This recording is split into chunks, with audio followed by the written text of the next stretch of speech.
తిరుపతి జిల్లాలో ఘోర రోడ్డు ప్రమాదం జరిగింది. పుల్లంపేట వద్ద కడప డిపోకు చెందిన ఆర్టీసీ బస్సు లారీ ఢీకొన్నాయి. ఈ ప్రమాదంలో 9 నెలల చిన్నారి పునీత్ సాయి అక్కడికక్కడే మృతి చెందగా విద్యార్థిని యశ్విత ఆసుపత్రికి తరలిస్తుండగా మృతి చెందింది. ఇక 16 మంది తీవ్రంగా గాయపడ్డారు. తిరుపతి నుంచి నాన్ స్టాప్ ఆర్టీసీ బస్సు కడపకు వెళ్తుండగా ప్రమాదం జరిగింది. స్థానికుల సమాచారంతో ఘటనా స్థలానికి చేరుకున్న పోలీసులు క్షతగాత్రులను 108లో రాజంపేట ప్రభుత్వ ఆసుపత్రికి తరలించారు. ఈ ప్రమాదంపై రవాణా శాఖ మంత్రి మండిపల్లి రాంప్రసాద్ రెడ్డి తీవ్ర దిగ్భ్రాంతిని వ్యక్తం చేశారు. ప్రమాదంలో మృతి చెందిన చిన్నారి పునీత్ సాయి, విద్యార్థిని యశ్విత కుటుంబాలకు ప్రగాఢ సానుభూతి తెలిపారు. రాజంపేట ప్రభుత్వ ఆసుపత్రిలో చికిత్స పొందుతున్న బాధితుల ఆరోగ్య పరిస్థితిపై మంత్రి ఆరా తీశారు. తీవ్ర గాయాలైన వారికి మెరుగైన వైద్యం కోసం ఉన్నత వైద్య కేంద్రాలకు తరలించాలని సూచించారు.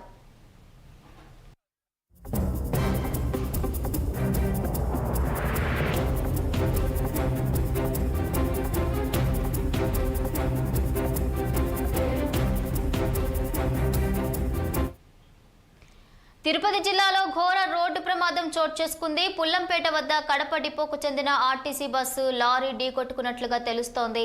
ఇక ఇదే అంశానికి సంబంధించి పూర్తి అప్డేట్స్ మా ప్రతినిధి గోపి అందిస్తారు. గోపి, భవాని, ఏదైతే తిరుపతి జిల్లా సంబంధించిన జిల్లాలో సంబంధించిన పుల్లంపేట మండలం ఉడుమూరు వారిపల్లిలో అర్ధరాత్రి ఘోర రోడ్డు ప్రమాదం అయితే జరిగింది. తిరుపతి నుంచి కడపకు వస్తున్నటువంటి RTC super luxury bus RTC bus అదేవిధంగా లారీ ఢీకొంది. ఈ ప్రమాదంలో రాజంపేటకు చెందినటువంటి 9 నెలల పునీత్ సాయి అక్కడికక్కడే మృతి చెందగా తీవ్రంగా గాయపడినటువంటి వారిని పుల్లంపేట ఘటన ప్రాంతం నుంచి కూడా కాళహస్తిలో ఉన్నటువంటి కాళహస్తి హాస్పిటల్కి తీసుకొచ్చారు.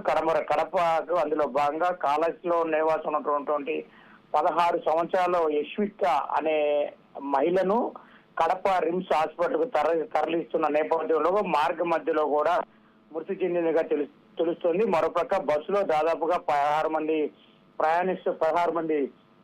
ప్రయాణికులు ప్రయాణిస్తున్న నేపథ్యంలో వారికి కూడా బస్సు అతి వేగంగా లారీని ఢీకొనడంతో బస్సులో ప్రయాణిస్తున్న కొంతమంది ప్రయాణికులు కూడా కాళ్ళు చేతులు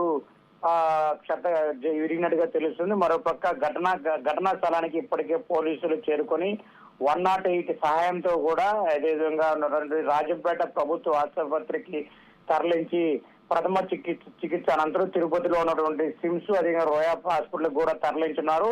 ఏది ఏమైనప్పుడు కూడా కడప నుంచి కూడా తిరుపతికి చేరుకునే రోడ్డు మార్గం ఏదైతే కూడా ఇప్పటికే గుంతలమయం కావడంతో కూడా అదేవిధంగా RTC bus super luxury bus కూడా అతివేగ ప్రమాదంగా చెప్పుకోవచ్చు.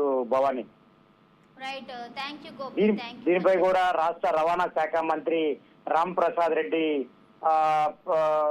స్పందిస్తూ కూడా ఖచ్చితంగా క్షతగారులను కూడా ఎప్పటికప్పుడు తెలుసుకుంటామని చెప్పి కూడా ఆదుకుంటామని చెప్పి కూడా రామ్ ప్రసాద్ వెల్లడించారు. Bhavani, okay, thank you Gopi, thank you for the updates.